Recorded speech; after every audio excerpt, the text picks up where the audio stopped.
Yeah, rolling. H. Respect. Yes. Yeah. So tell us H where you born? UK or Jamaica? UK. Yeah. Manchester. Manchester. Your parents from Jamaica. From Jamaica. So there was from the Riots generation you said. That's right. Yeah. What year did they born? Born. My father was 1923. My mother was 1935. And you born in the 67. Okay, so that in the grimy time. Yeah. So it would be fair to say you was one of the first generation from the Riots generation then. Well, no, not one of the first. Not one of the first. I think I'd be second generation because there's more elders to me that was you class as the first that come over. Oh. Yeah. No, that was born here. Oh, that was born here. Yeah, that's what I'm saying because in the '60s, them times. Yes. Yeah. Yes. But you remember there was some of the people was over here in the 40s and 50s. Okay, you're right. So you'd have got a next one 10 years probably before. That's right. Yeah. So what was it like back in them times when you know what I mean, like weather-wise, like seeing like the whole place with just different people, different cultures, different. What was it like? Well, I grew up in a very diverse part of Manchester, so you were seeing many different cultures. And then when you ask me about the weather, well, really, my childhood memories. Sorry, yes, I remember when I used to in the holidays go to work with my mum, and it was snowing sometimes. But generally speaking, I only remember the summer. Okay. Most times in summer because the holidays. I remember the hottest summer on the record. That's the summer of '76, because that was so hot. Even the pavement was cracking.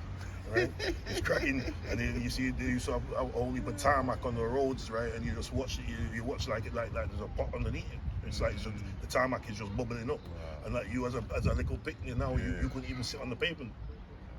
But they were good times because your parents always buy you all heap of ice cream and them little triangle ice dribbling.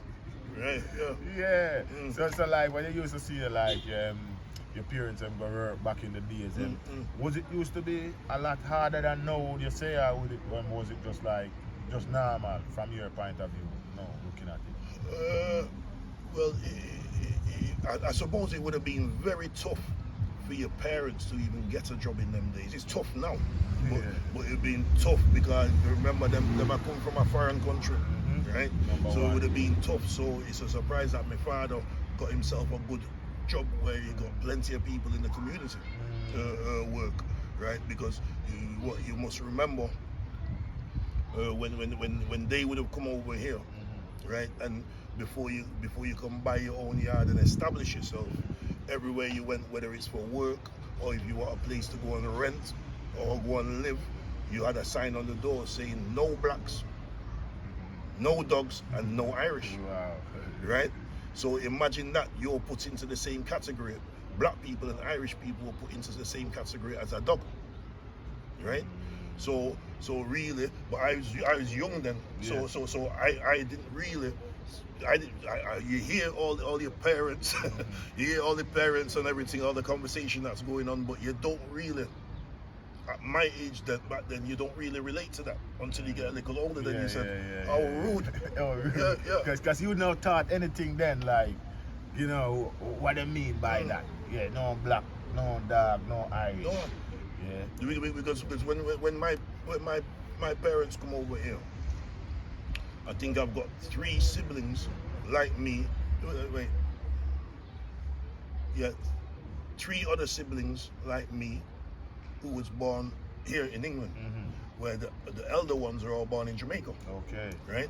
So what you had now with me being the youngest now, and some of my cousins and my other siblings, they was in primary school. Okay. So I'm in the house now because I'm only not even started nursery yet, let alone school. So all I could hear is Jamaican people in the house, right? So when I started that nursery, it was a problem, right? Because the teacher had to send upstairs to one of their siblings or cousins to say what is he saying, right? And sometimes I was just saying things that was natural to me. I don't know if I could say on the show. Yeah, of course, I speak Because me go to school, yeah. and the teacher go come one of my brother and cousin, and they said, what is he saying? And they said to them, Miss, I can't say it. And they said, what is he saying? Miss, I can't say it. Right? So me I tell the woman, say me want to need it. Right? Because I couldn't speak no English. Yeah. Right? Because your mother and father born in Jamaica, right? Your brother them born in Jamaica, everybody you see born in Jamaica, that's all I knew. Yeah. Right? So when I went to nursery, it was a little tougher for me. Struggling. Because I had to take time to learn English because I didn't really see, even though, because I was too young. Because nowadays you see people let them pick them play. I was too young to even be on the road or anything like that. So I only knew the patois, right? So I had to start from scratch when I went to nursery, and then at the age 5, now you start school. But can I ask you, you said you were not allowed to be on the road them time, but would it be safe as a young Afro-Caribbean child at that time to be on the street? Because if people was putting out strong statement as in no blacks, no dogs, no Irish, then these was places in the community and local businesses, and if these was saying that, then they couldn't be seen like the young African kid playing in the street as anything normal. Yeah, I mean, I even say the young Irish kid. Yeah. You know what I mean? But with the young Irish kid, they wouldn't probably recognize him or she until they speak. Yes. Because of the color of the skin. But in the community, that's why we Caribbeans and the Irish had a good relationship. Yes. But you didn't understand it at that time. No. Because their parents would have been hearing and seeing what our parents were seeing, but we didn't know that. Because we used to sometimes we're playing, and then we're saying, well, you know, how come he wants to come and play with us? Well, what's his problem? Yeah. Right? But they're going through the same thing from a different angle to us. Right? So growing up now in them tender age, right, I used to see a whole heap of violence, but I couldn't understand it. Right? But really, hindsight is a good thing. So now, when I got a little bit older, then you could see it was things like punk rocker, skinhead, teddy boy, muds, all them people that fight one another. Wow. Right? But then was there those white people, white guys? Yes, you didn't get no. Yes, they're all white people, and then but you used to just the 1 minute the road was quiet, next minute it's bedlam and mayhem. Right, and people are just slash up everybody and everything, and I get run. So I grew up around that now, and I couldn't understand it. I just knew that. But when I looked at the punks, well, they had the hair look a bit spiky for me, right? Because they had tall hair and all spiky, and then the skin of them had no hair, and they always wore some Doc Martens, right? But that's the same thing that the National Front used to wear on the television, right? And then when you weekend come, when you're watching the football highlights now, then all of a sudden the referee blow the whistle now, and all the fans come on the pitch, and it's just pure violence. And they were all wearing Doc Martens, and they all look like they had skinheads. So there was a lot of racism going on. But I suppose. Yeah, but was that racism against each other? Because you're saying the skinheads fighting against the punks, but those was all white guys, wasn't there? There was, but remember, what you have to remember, I'm talking when I'm about in little knee-high shorts, and I'm talking 6, 7, 8, 9. Yeah, that's what you could remember. Yeah. So then you don't really see the racism affecting you until you reach high school. So when you now took border on 11, then you're forced. Now you have to mix with other. So me not cut you. So while you're on that topic, could I ask you what was the first stage you thought you experienced racism that you could recognize? That you said that. Well, that I could recognize. I experienced some racism right in high school, right. At what age was that? Well, you start high school at 11. No, but I'm saying like that's your first experience. Was you in year 7? Real experience. Yeah, real experience. Year 7, 8, 9, 10. Well, it was very hard for a man like me to experience racism because we was rough, right? So one time now, so one time we used to go to somewhere to do boxing, right? And training, and we used to just mind our own business, do the training, and then go about our business, we're walking back to where we come from. Then obviously these white guys must have been afraid of us, or some of us was taking away their girl. We was only 16, 16 I think. Just teenage. Right, yes, right. And then all you heard was some, you're black this, you're black that. And I remember that like it was today, right? Because we just run through the estate, right? And I remember because I was only dangling when I was 16. And all I remember is that a fireman, this is around bonfire night, all I remember is a fireman, right, must have picked me up by my collar, and all my little legs was just dangling in the air, right, because me I tried, I wouldn't tell you what I do, I was just pure madness, just to right? say hello. And see that's from that, right? The teeth broke out in my arm, and then when they took the cast off, it was like it was a jungle, pure hair on my arm, right? And I remembered we was talking and we were saying, because we're of the age that we used to listen to some of the elder man them, right, and saying back in the day what it used to be like at Bellevue for them. So you have to remember how we grew up. Yes. We grew up, right? And I know you shouldn't even bear no mind to what's on television. No. But we seen a program called Roots, right? And then next thing you know, there was no go zone. We made it that way. Right, so Roots. Yes. Yeah, because I heard about that movie, Yes. Yeah. We believed every word of it, and then all of a sudden, Babylon, there's no go areas, right? We just. So do you think that movie bring you guys highlighting facts that you guys didn't aware of? No, and it hurt. It hurt us. It hurt us because that's what I'm saying. You guys didn't aware of what was going on, really, no, to your no, people and that. No, but I have to say about the Roots, because a lot of things came out about the guy that wrote it, right? That he's only there just making money, and his stories don't add up, right? But through that program, the main star of that show was a man called Kunti Kinte, and from that come on, right? From that show come on, right? Every white people that you went past, they called you Kunti Kinte, right? Because Kunti Kinte was a slave that was taken, brought to America, and he just wanted to swim home or get home to his homeland. And every time he escaped, well, the slave master took him till they chopped off his toe. So yeah,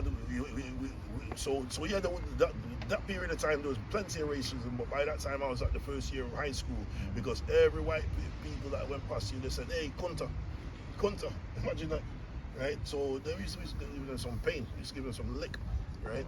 Wow. So but in going back to what I said about high school, I experienced some because when you're at primary school, you're in a class where there's about 30 of you. But when you go to high school now, in your year, there's 180. So I went to two schools. I went to the first one, right, up Victoria Park and Bellevue. The lower school was Victoria Park and Bellevue, that was Central High. You see where Vampire go? Yeah. Right? And then I was too bad in that school and they dashed me out. So my last 2 years that I went to school was up here in Mosaid at Ducey, what they call the academy. Ducey's around there. Yes. Yeah. But I went to the both schools separately. Yeah. But then at some point they merged the two schools. Okay. Right? So then they called it Ducey Central. But when I went, I was so bad in school. I'm still on there. I'm not technical, but on them Facebook or whatever. I'm still on that. Yeah. From how many years ago? From the 70s. Wow. So in them times when you growing up around now and seeing like the struggles that your people have been facing, as in black people, would you fairly say that the Irish bring the black people in? I mean, as in make it a little bit, because we know within the colour boundaries, sometimes people still beyond that. And with the Irish, they would probably get away with a little bit more than the black would, even though you understand me? Well, I can only speak for myself, my own experience, right? Is that I've never ever seen or had witnessed a problem between between Jamaicans and Irish, yes, because it's like they've got an understanding from day one, right? Yes. At the time, I didn't know it, that they was getting treated just as bad, right? It's like when in the 70s and the 80s, they had it's called the BNP now, I think it's called, the British National Party. But back then, in the 70s and 80s, it was called the National Front, right? And they used to march right along, through alongside, right along Winslow Road, down Princess Road. So those was the white man? They're telling you they don't like them because of your complexion. And they used to, but they used to get some pain. So they used to march through Longside, through Moorside, all these places? Yes, that's where they started. And foot? Yes, but there was all these black men there was some bad riots, you know. Because I remember when me 13, 14, got me up to join that party, right? So they were met. They were met by brutal force and things like that. So I remember everything. But I couldn't understand how comes, right, you're walking through places where there are black communities. Yeah, how? But that's well, I don't know who organized or whatever, but they were met. They were always met. Yeah. Right? So, and they got some serious pain. But you like some of these people, you know, if they don't get some pain, they say, oh my goodness, the blood, give me some more, and then I drink them own blood. Right? They're like vampires, they're like cannibals. But this is how things was. Right? So there was always racism there, and bear in mind as well, blacks. You're talking the 70s. So bear in mind, there's no surprise why we got racism. Because if you're at home, right, and you have your rice and peas, right, and you are watching the telly, right, you've got all these comedies. You got a guy called Alf Garnett, who's calling the whole the country laughing, say, oh, he's one of the best comedians. All come out to that man is nigger and coon, right? And TV. These. I don't really watch telly now, right? Yeah. Some comedies you're gonna get that's gonna be on twice a week or once a week. That's as regular as these things was coming on. This. No, but I'm saying this was on like back in the day. ITV and BBC, right in your face. Because remember, you couldn't even say, well, this guy's on. Let's go to another channel because you only had 4 channels. Yeah. Well, you only had 3 channels, sorry, until they made channel 4, right? So the Alf Garnett, right, and then another comedian called Jim Davidson, right? Him called him best mate. Him say him have a best mate called Chalky, right? Now, Chalky, right? I remember, right, when I was in my place of work in town now, and because we're in South Manchester, and North Manchester I always call Snowdonia because you don't get black people up there. You do, it's changed now, but you're not gonna get our Caribbean people because there's nothing up there, right? But it's changed over the years. But you're talking about around about 2004. Yeah, them time. Right? I was looking at a place to go and reside, right? So 3 of the bar staff did come from North Manchester, Upper Middleton. Snowdonia, I call it. Right? So they said, oh H, why didn't you come and live up near us? Right? I says, I can't go up there. There's not no black people up there. She says, of course there is. I says, how many? She says, there's loads. I says, how many? She says, 3. That's what she called loads. Right? And I had to go and tell my mum. She said, there's loads. And hear what I said to her. That's not the end of it, blacks. I said to her, 3. Is that what you call loads? I said, I bet you. Talking of the 70s program, the comedian, I said, I bet you one of them's called Chalky. You know what the girl said to me? Do I know him? Do I know him? I told her, I said, listen. And it took a couple of weeks now. And she said, H, I didn't know I was being offensive, but we've known him 30 odd years. And we call him Chalky. Right? I'm not telling you no lie. Right? And I didn't even expect the answer back. I said, she come and see her parents calling him Chalky, so she's just everybody. Calling Chalky. And I said, tell Chalky to come to South Manchester and me have a word with him, right? Because they called him this comedian Jim Davidson, who called him Chalky his best mate, is because he used to have his show and talk about Chalky all the times. And sometimes when they want to use Chalky, it's like years ago they used to have what they call the black and white minstrel show. So it's really white people, but the face is painted black. So Jim Davidson's friend seems to be like this guy that you can't see his face, all you can see is his teeth and his eyes. That's why they call him Chalky. So when I was saying to this woman, and I bet you he's called Chalky as well, I was shocked. I had to go and tell my mum. Yeah. So yeah, there's always been racism. So what was it like more like around there with the, you know, cause you said like with the National Front and that. We're not talking about no violent part, but we're talking about like the racism side, because I heard back in the days, yeah, they used to have the Teddy Boy them, and they used to have skinheads, Punk. yeah, punk. But I heard that them guys used to come down from Cheetah Mill and places like that, come to Moss side to fight. So I'm not sure if I'm mixing it up. Skinhead and Teddy Boys. Yeah. Nah, man, they did, because remember, Yeah. Bellevue Yeah. ain't what it is now. Okay. Bellevue had a zoo. Yeah, I heard that. Bellevue had all the things there, so Yeah. man like Michael Jackson went there and played music. Yeah, I heard that. Right? Yeah. So the Teddy Boys, skinheads and punks and mods and things like that. It's a music venue, so they go and clash. So anytime maybe they had arrangements between themselves. So that's not the bit I'm talking about then. So I'm misunderstanding that. The bit that I'm talking about, I have heard about, is like, so I heard from like Jamaicans that been here from way back in the 60s, yeah, tell me that they used to fight with the Teddy Boys and that, them personally. Yeah. So they used to come down and they used to have like they used to put ball in saxes and all that. Yeah, golf ball. Yeah, isn't it? Yeah. Beat them with it, all that, yeah. But them used to walk with them little something and then, isn't it? Yeah, and the newspaper. So any little thing, yeah. So that's how they used to surprise the Teddy Boys and them, because they used to come down and beating out. They're just walking around looking for black man to fight. That's what I heard. No, I can believe that, but that'll be before my time. That was before. Because I've heard many stories from elders that used to tell me. Even man, one particular one, he passed away about 3 years ago, right? But even him, for a man of his age, because he used to always, when I used to see me, as a youth growing up now, he used to kick me in my seat back and tell me to make sure I'm behaving myself, because he said I can walk the streets because of what he had to go through. Okay. So he used to walk down the streets, right, where he said all the Teddy Boys, they used to have whatever they wore as a jacket or a coat, they used to have the blade, just raw blade underneath the belts, right? And this is all the things that they had to put up with, and many a time,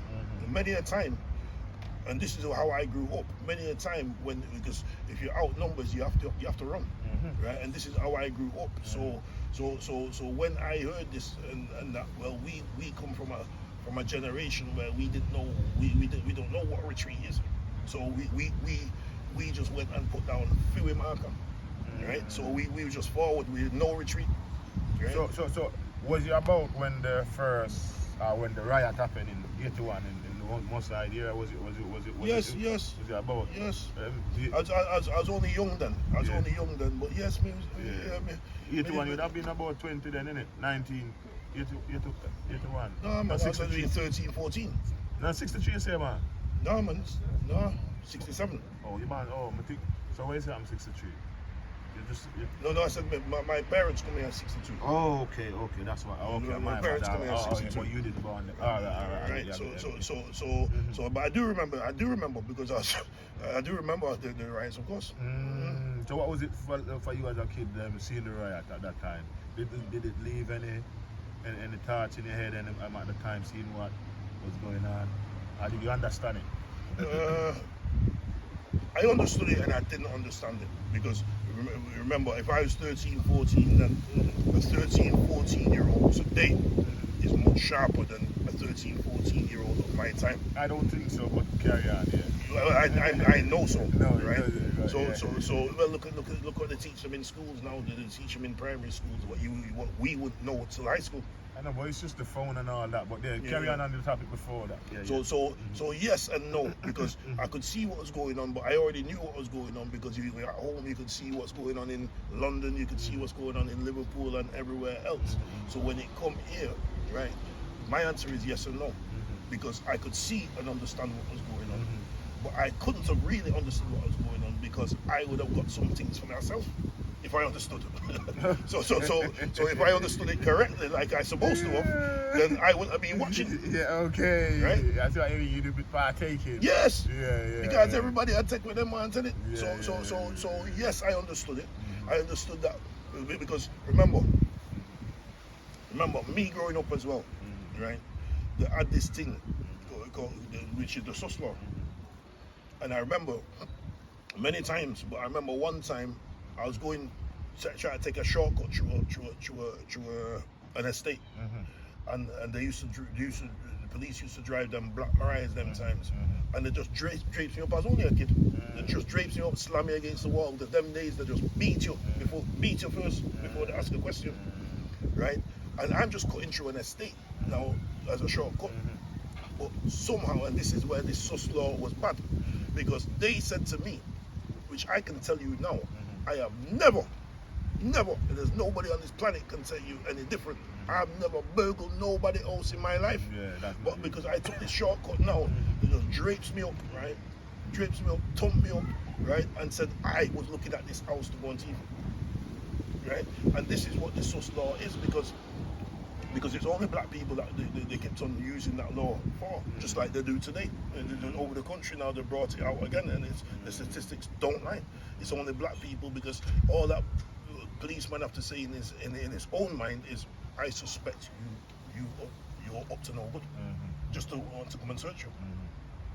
So that was what causes the... So there's racism. That's racism as well. So there's racism everywhere growing up. So to be honest with you, but where somebody outside of school, when I was 16, actually called me a derogatory name, right? And then that fireman saved him because I tried to fling him on the fire when we catch them, right? So yeah, there's racism, always been racism. Yeah, you were saying about the sus law. Yeah, so yeah, elaborate a bit more on that, because you said them back in the days when them used the sus law, and was that what started the riot, because somebody was getting searched or being wrongly at them. Did you know what causes the riot? Or was you aware? The Manchester or the... No, the Mossad riot. No. Well, I think how riots work them times, and then the one in more recent years, I think 10 years ago or something like that, how riots start, because number one, it's always down to police brutality, right? So in 81, if I was going to take a guess, it's just like the one 10 years ago. It didn't actually start here. Right? It started maybe in Tottenham in London, and then people are at home, and then they say, well, you know what? Them in Tottenham, them in Liverpool, them in Manchester, them in Birmingham, them in Leeds, they're getting the same treatment, right? So they said, you know, fuck it. But as a sorry, as a young 13-year-old at that time, how did you pop up and say, you know, oh, a riot are going on today, like, you never go school a day there, or you were supposed to go school, nothing happened, or you just turn and you see peer things happening, and from your understanding. That's what I just try and figure out. I can't remember what day it was, but really, I wasn't really a good role model for school. So I was always in a different type of moderation, right? So if it was a school day, well, I wouldn't have been in school. Okay. Right. Okay. So I remember the riot. I remember the National Front, where one time me and my best friend, we get chased all the way down, clear from Mossad right in the town, and they used to have the subway, and we had to dive over the subway, right? And then a white transit van pulled up and said, because we thought they were chasing us because we was only kids, right? And he says, "I'm with you, I'm Irish," right? I mean, I call no name anyway, but yeah, that's the first meeting that me and my friend had with this man, right? So some set man was running you guys down in a transit van. To hurt you. We thought they were coming to hurt us, but they were on our side because the National Front had just gone down there. Okay. So we thought it was National Front man because they were white. Okay. Oh yeah. But even though the white was English, but they said it was Irish. But they shouted over the subway because they just like the swing of the car just screeched, and by that time we was quick. We was up and over the subway and then ended up in town somewhere, right? But we could hear that echoing down there. He said, "I'm with you, so I'm Irish." But I don't know what happened. Well, we must have come back because that's how we got to know the man, right? But you know, which was stupid because he could have been one of the national. Which was stupid. Said that anyway, but we're 14 years of age. We don't know any better. Not thinking anything. Yeah. Yeah. So in them times was very hard times.